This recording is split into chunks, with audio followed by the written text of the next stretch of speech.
কলেজের গেটের সামনে দাঁড়িয়ে আছি, মনে এক অজানা ভয় কাজ করতে লাগলো। তারপরেও কোনো মতে একটা দীর্ঘশ্বাস নিয়ে ভেতরে যেতে লাগলাম। গেটের ভেতরে যেতে লাগি আর ক্যাম্পাসের দিকে যেতে লাগি। ঠিক তখনই দেখলাম সেখানে কিছু ছেলে মেয়ে ভিড় করে আছে, আর আমি চিৎকার চেঁচামেচির আওয়াজও শুনতে পেলাম। তাই আমিও সেখানে চলে গেলাম আর দেখতে থাকলাম ভিড় করার ঘটনাটা আসলে কি। আমি ভিড়ে গিয়ে দেখলাম একটা মেয়ে একটা ছেলেকে সজোরে থাপ্পড় দেয় আর ক্যাম্পাসের সমতল ভূমিতে ধাক্কা মেরে ফেলে দেয়। আরও দেখলাম সেখানে কিছু ছেলে পেলে আছে যাদের হাতে হকি স্টিক। ছোট লোকের বাচ্চা তো সাহস কি করে হলো আমার মুখে মুখে তর্ক করার? আমি একটু টিচার্স রুমে আমার কাজে যাচ্ছিলাম, তখন তুমি আমাকে বলছিলা ক্যান্টিন থেকে নাস্তা নিয়ে সোজা তোমার টেবিলে নিয়ে যেতে, কিন্তু আমার আগে টিচার্স রুমে কাজটা শেষ করতে হবে। আমি অনেক তাড়াই ছিলাম, তাই আমি সেখানে চলে গিয়েছিলাম। প্লিজ অরিন, আমাকে ক্ষমা করে দাও।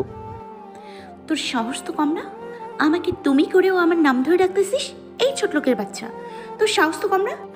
এই তোরা এটার হাড্ডিগুলো ভেঙে দে। বলতে ছেলেগুলো সেখানে পড়ে থাকা ছেলেটাকে মারতে থাকে। এই ছোট লোকের বাচ্চা, যখন আমি কিছু বলবো তখন যদি তোর হাজার কাজ থাকে সেটা বাদ দিয়ে আগে আবারটা করতে হবে, বাকি সব পরে, বুঝেছিস? আর তোর সাহস কি করে হলো আমাকে তুমিও আমার নাম ধরে ডাকার?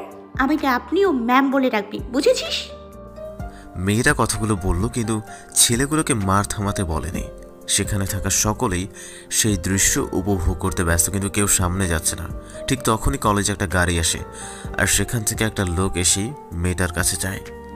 হরেন, মা আমার কি করছিস তুই? ছেড়ে দে ছেলেটাকে। দেখ মার খেয়ে ছেলেটা কি হাল হয়েছে, আর একটু মার খেলে মরেই যাবে। আব্বু, এই বেয়াদব আমার কথা না শুনে আমার মাথা খারাপ করে দিল, সাথে আমার মুখে মুখে তর্ক করছে সে। আজকে ছেলেটাকে আমি উপযুক্ত শিক্ষা দিব, যাতে করে নেক্সট টাইম কেউ এমনটা আমার সাথে না করে। লোকটা কোনো মতে ভুলিয়ে ভালিয়ে মেয়েটাকে নিয়ে যায়, আর ছেলে পেলেও সেই ছেলেটাকে মেরে আধ মরা করে ফেলে যায়। আমিও দৌড় দিয়ে সেই ছেলেটাকে ধরে উঠাই। দেখলাম অতিরিক্ত মারের কারণে ছেলেটা সেন্সলেস হয়ে পড়ে আছে। ভাই ভাই একটু সাহায্য করুন, ছেলেটাকে হসপিটালে নিতে হবে ভাই। তখনই একটা ছেলে এসে আমার সাথে ছেলেটাকে ধরে, আর আমরা দুজন মিলে ছেলেটাকে হসপিটালে নিয়ে যাই। ডক্টর এসে ট্রিটমেন্ট করতে লাগে, আর আমার সাথে আরেকটা ছেলে আসছিল, সেও আমার পাশে দাঁড়িয়ে আছে। আচ্ছা ভাই, ছেলেটাকে এইভাবে মারলো আর কেউ এগিয়ে আসলো না কেন? আসলে যদি কেউ এসে ছেলেটাকে বাঁচানোর চেষ্টা করত, তাহলে সেই মেয়েটা যে যেত তাকেও ছাড়তো না। সে একা না পারলেও তার কিছু বড়লোকি ফ্রেন্ডদের নিয়ে যে বা যারা বাঁচানোর জন্য যেত তাদেরকেও ছাড়তো না, যেমনটা দেখলেন। কেন ভাই, মেয়েটা কি কোনো গুন্ডার বোন নাকি, বা মেয়ে নাকি? মানে এমন করে বেড়ায় যে? না ভাই, তবে টাকা আর পাওয়ার এই দুটো অহংকার করে এইসব করে বেড়ায়। বাহ, তো মেয়েটার কি কোনো বড়লোকের মেয়ে নাকি? হ্যাঁ ভাই, বড়লোক বলতেই পারেন, তবে শুধু বড়লোক বললেই নয়। মেয়েটার নাম অরিন। মেয়েটা আমাদের এলাকায় এমপির একমাত্র আদরের মেয়ে, তাই তার বাবাও মেয়েটাকে সকল স্বাধীনতা দিয়ে দেয়, যার ফল আমরা ভোগ করতেছি। তাই মেয়েটাকে সকলে এমপির অহংকারী মেয়ে বলে, কারণ তার বাপের টাকা ও পাওয়ার দিয়ে আমাদের উপর রাজত্ব করে বেড়ায়। কিছু বললেই মেয়েটা খেপে যায়, আর মেয়েটা যাই বলে আমাদেরকেও তার কথা মতো মেনে চলতে হয়। যদি কিছু করতে যাই তাহলে মেয়েটা তার বাপের পাওয়ার দেখিয়ে প্রিন্সিপাল দিয়ে আমাদের চুপ করিয়ে দেয়। এমপি তার মেয়েকে সকল অন্যায় কাজে প্রশ্রয় দিচ্ছে। কেউ কিছু করতে গেলেই এমপি তার পাওয়ার দিয়ে সকল কিছু সামলে দেয়। তবে এটা কিন্তু ঠিক না, মেয়েটাকে মেবি বেশি আদর দিয়ে বাদর বানিয়ে দিয়েছে। আর এইভাবে চলতে থাকলে তো কেউ শান্তিতে থাকতে পারবে না। টাকা আর পাওয়ার আছে বলে এইসব নিয়ে অহংকার করতে হবে, মানে এটা কোনো কথা?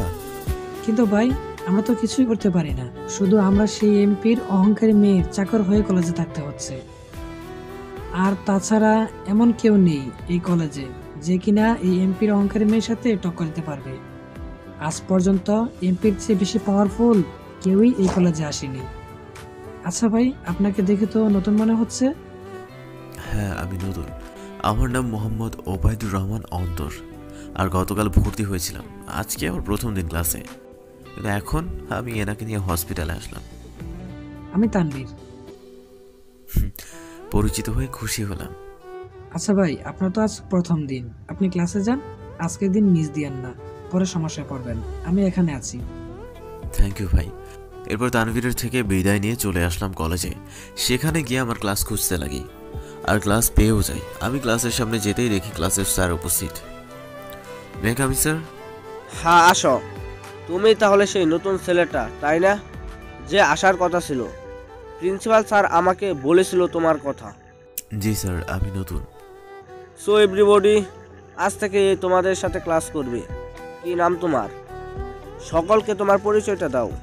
আমার নাম মোহাম্মদ ওবায়দুর রহমান অন্তর, আর আজ থেকে আমি আপনাদের সাথে পড়ব, ক্লাস করব আর মজা মাস্তিও করব।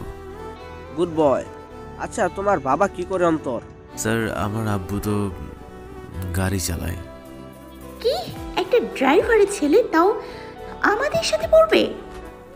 কথাটা শুনেই দেখতে থাকলাম কে এইভাবে কথাটা বলে। পরে দেখলাম সেই মেয়েটা আর কেউ না, সেই এমপির অহংকারী মেয়েটা।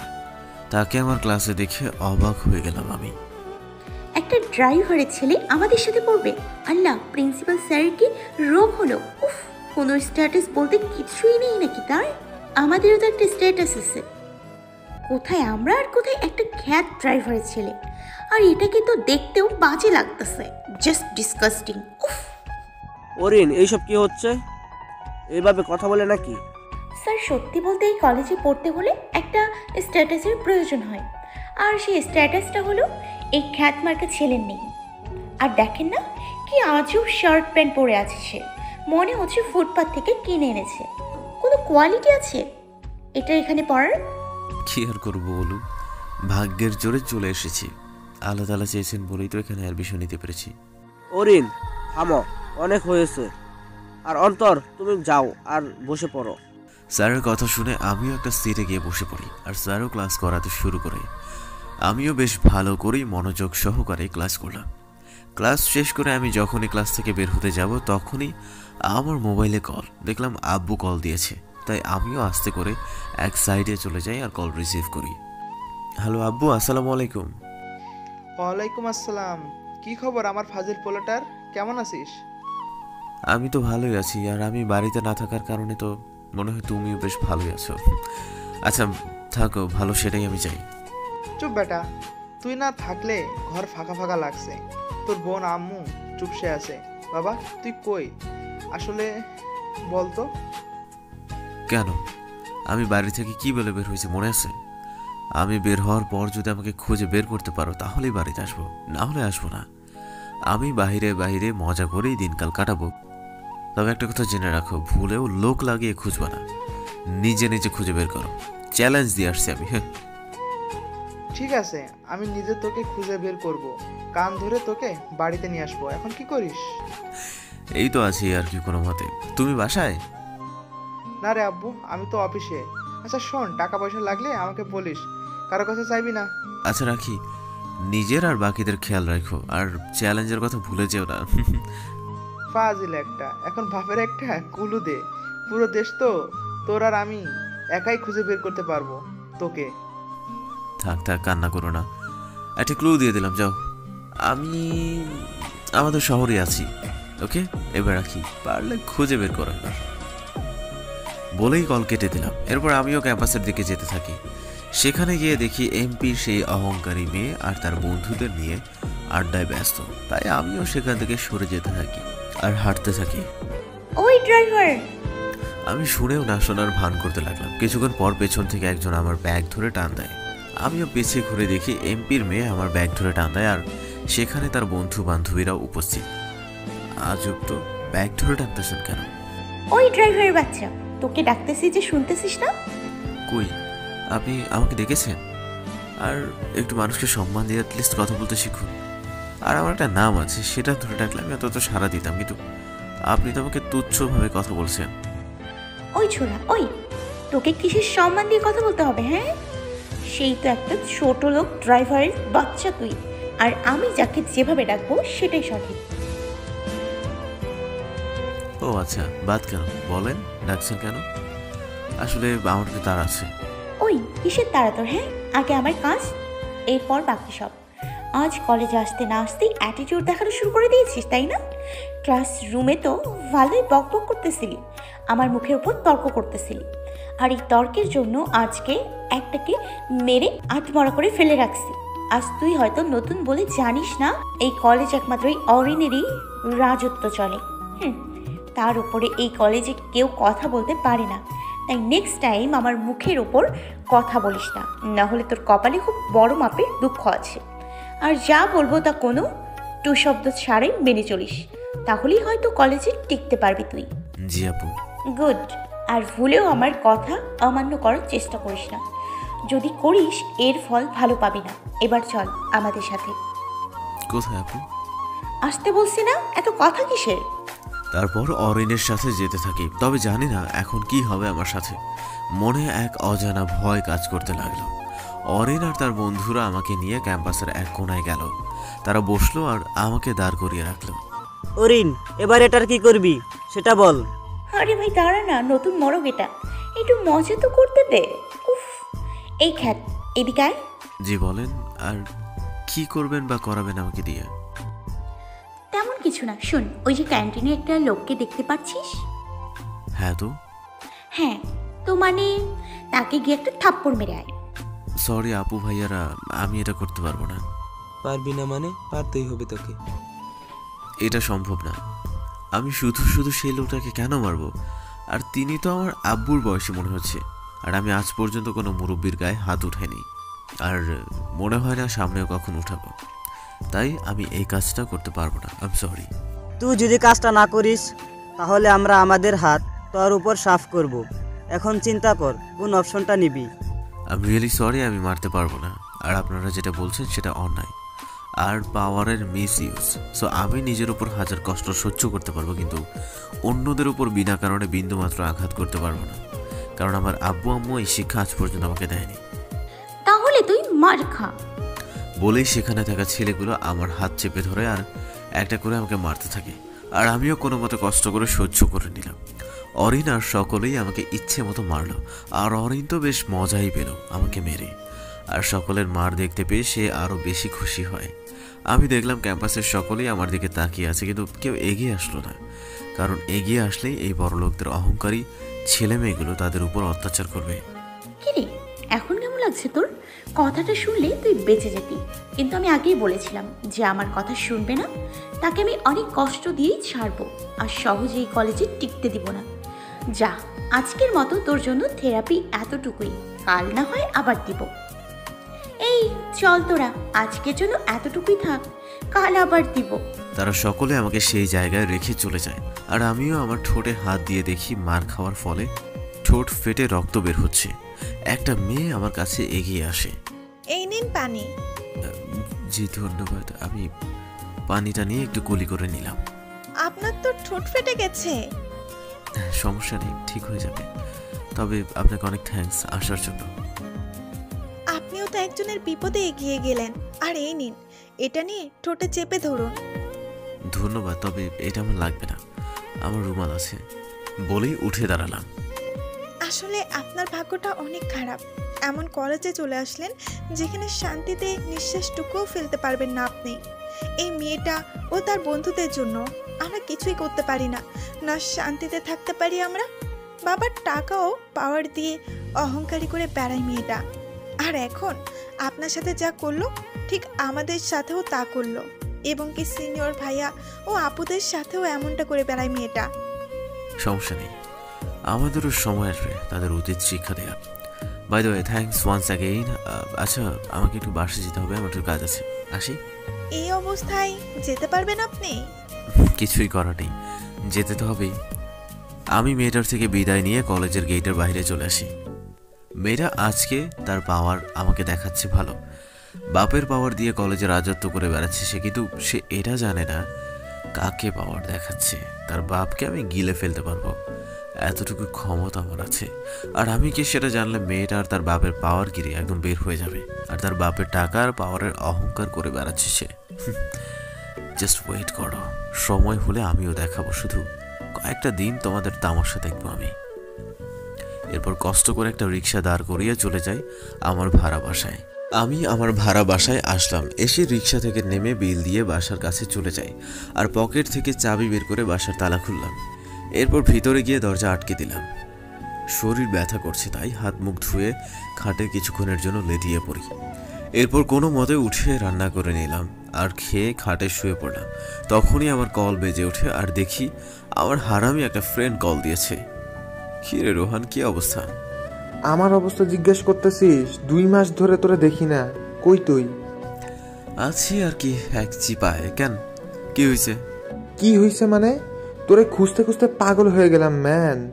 শালা আমি, তাহসিন, শিহাব শালা মিস করতেছি তোরে। আসলে তুই কি কলেজে ভর্তি হয়েছিস? হ্যাঁ হয়েছি বটে, কিন্তু একটা কাহিনী আছে। কোন কলেজে ভর্তি হয়েছিস সেটা বল, আমরা ভর্তি হব। আর একসাথে হলেও তো আবার সেই মজা হবে রে মাম্মা। দূরে থাক তোর এখন, পরে না হলে আমি ধরা খেয়ে যাবো। ধুর। ধরা খেয়ে যাবি মানে? কথাটা বুঝলাম না। আমি রিয়েলিটিতে যা, কিন্তু কলেজে আমি অন্য পরিচয়ে ভর্তি হয়েছি এবং আসি। এই ক্লিয়ারলি বল, মাথায় কিছুই ঢুকতেছে না। তোরা তো আমার সত্যিটা জানিস, কিন্তু কলেজে আমাকে চেনে একটা ড্রাইভারের খ্যাত ছেলে হিসেবে। কি? ড্রাইভারের ছেলে? তাও তুই? কথাটা শুনে তো পুরোই ব্যাখ্যাল হয়ে গেলাম। তুই যদি ড্রাইভারের ছেলে হোস তাহলে আমরা কি? আমরা তো বাদ দিলাম, আমি তাহলে কি হব? তোর আব্বুর যে রেপুটেশন আছে না সেই কলেজের, আমার মতে খুব কম মানুষেরই সেই রেপুটেশন আছে বলে মনে হয়। আর তুই কি না? ধুর বেটা, এখন মোট কথা আমরা একসাথে হব না। তোরা অন্য কোথাও ভর্তি হয়ে যা। আমি আপাতত যে কলেজ আছি না সেই কলেজে বড় লোকের ছেলে মেয়েদের তামাশা দেখতেছি। আর মজার ব্যাপার কি জানিস? কি? একটা এমপির মেয়ে আমাকে টাকা আর পাওয়ারের গরম দেখাচ্ছে। বলিস কি? এমপির মেয়ে তোর টাকারও পাওয়ারের গরম দেখায়? আর বুঝলাম তুই কোন কলেজে আসছিস। তবে যেহেতু তুই আসিস তাই আমি আর বাকিরাও সেই কলেজেই ভর্তি হব। শালা, তোদের জন্য পুরো গেমটা নষ্ট হয়ে যাবে আমার। আরে রাখতেছিস কেন? আমরাও তোর মতন সেই কলেজেই এন্ট্রি নিব। না, আমি একবার বারণ করলাম, মানে সেটা আর হবেই না। আরে দোস্ত, এমন করিস কেন? একত্রে হলে কি সমস্যা? আচ্ছা বাদ দে, তুই মানা করলি আর তোর বাড়াবাড়ি করতে চাচ্ছি না। এখন তুই কই আসছস? আমি শহরের মধ্যেই আছি, আর একটা রুম ভাড়া করে থাকতেছি। ও আচ্ছা দোস্ত, 2 মাস হয়ে গেল দেখা করি নাই। চল না একবার মিট আপ পার্টি করি। এখন না রে দোস্ত, পরে করব। এইসব করতে গেলে এখন আমার পরিচয় ফাঁস হয়ে যাইতে পারে। আমরা পরে মিট আপ করবো, ওকে? ঠিক আছে দোস্ত, তুই যা বলিস। তবে কোনো সমস্যা পড়লে আমাকে অবশ্যই জানাবি কিন্তু। ওকে ঠিক আছে, ভালো থাকিস। আর যদি আব্বুর সাথে কথা হয় ভুলেও বলিস না যে তোর সাথে আমার কথা হয়েছে। আর আমি কোথায় আছি সেটাও তুই জানিস। আমি আব্বুকে চ্যালেঞ্জ দিছি, পারলে আমাকে খুঁজে বের করে দেখাক। আচ্ছা তবে দোস্ত, আঙ্কেলের হাওয়া বের হয়ে যাবে, কারণ তুই যে জিনিস আমার ভালো করেই জানা আছে। আচ্ছা ভাই, পরে কথা হবে। Okay bye. এরপর কল কেটে দিলাম। তখনই মনে পড়লো হসপিটালের ছেলেটার কথা। তাই আমিও কষ্ট করে উঠে যাই আর রুমে তালা লাগিয়ে চলে গেলাম হসপিটালে। সেখানে গিয়ে দেখি ছেলেটা তানভীরের সাথে কথা বলছে। আমিও তাদের কাছে চলে গেলাম। ভাই, এখন কেমন আছেন? ভাই, উনি সেই ব্যক্তি যে আপনাকে আমাকে সহ এখানে নিয়ে আসে। থ্যাংক ইউ ভাই আমাকে সাহায্য করার জন্য। আসলে এইটা আমার কর্তব্য ছিল। আচ্ছা, আপনার নাম কি? আমার নাম সুজন। আমার নাম অন্তর। আচ্ছা তানভীর ভাই, বিলের কথা কিছু বলেছে? না বললে নাই। আর আমাকে ভাই ডাকিয়েন না। আমরা কি বন্ধু হতে পারি? হ্যাঁ নিশ্চয়ই, তবে বন্ধুরা যেভাবে তুই তোকারি করে সেভাবে কথা বললে বন্ধু হতে পারি। তারপর আমরা তিনজনই বন্ধু হয়ে নিলাম। আচ্ছা, আমি বিলের ব্যাপারটা জেনে আসি, ওকে? আমিও যাব তোর সাথে। আচ্ছা ঠিক আছে। বাই দ্য ওয়ে সুজন, তুই রেস্ট কর। আমি আর তানভীর বিলের ম্যাটারটা শেষ করে আসি। এরপর আমি আর তানভীর মিলে কাউন্টার গেলাম। দেন পেশেন্টের ডিটেলস দিয়ে বিলের কথা জিজ্ঞেস করলাম। স্যার বিল কিভাবে দিবেন, ক্যাশ নাকি ক্রেডিট? জি, ক্রেডিট কার্ড। তখনই দেখলাম তানভীর চোখ বড় করে আমার দিকে তাকিয়ে আছে। জিব্বা কামড় দিলাম। শালার ভুলেই গেলাম আমি এখন একজন সাধারণ ড্রাইভারের ছেলে, যার কাছে টাকা পয়সা তেমন থাকার কথা না, থাকলেও কম থাকবে। আর ক্রেডিট কার্ড তো ভুলেও থাকার কথা না। অন্তর, তুই ক্রেডিট কার্ড দিয়ে বিল দিবি? হ্যাঁ, এইগুলো আমার ইনকামের টাকা। আমি ফ্রিল্যান্সিংয়ের টাকা ব্যাংকে জমিয়ে ক্রেডিট কার্ড করে রাখছি। ও আচ্ছা। এরপর বিল দিয়ে দিলাম। এরপর সন্ধ্যা পর্যন্ত কোনো মতে কষ্ট করে তানভীরের সাথে ছিলাম। সুজনকে ডিসচার্জ করে দিল আর আমরাও একটা সিএনজি ভাড়া করে তার বাড়িতে পৌঁছে দিলাম। আচ্ছা দোস্ত, তোর নাম্বারটা দিতে পারবি? আরে বেটা নে, মানা করছে কে, পরে নাম্বার দিলাম। ঠিক আছে দোস্ত, কাল কলেজে দেখা হবে। ওকে, খোদা হাফেজ, ভালো থাকিস। তানভীরকে বিদায় দিয়ে চলে গেলাম নিজের ভাড়া করা বাসায়। এরপর রাতের খাবার খেয়ে আম্মুর সাথে কথা বলে ঘুমিয়ে পড়ি। সকালবেলা আমি ঘুম থেকে উঠে ফ্রেশ হয়ে রওনা দিলাম কলেজের উদ্দেশ্যে, আর কলেজের গেট দিয়ে ভিতরে ঢুকতে লাগলাম। এই অন্তর, দাঁড়ান।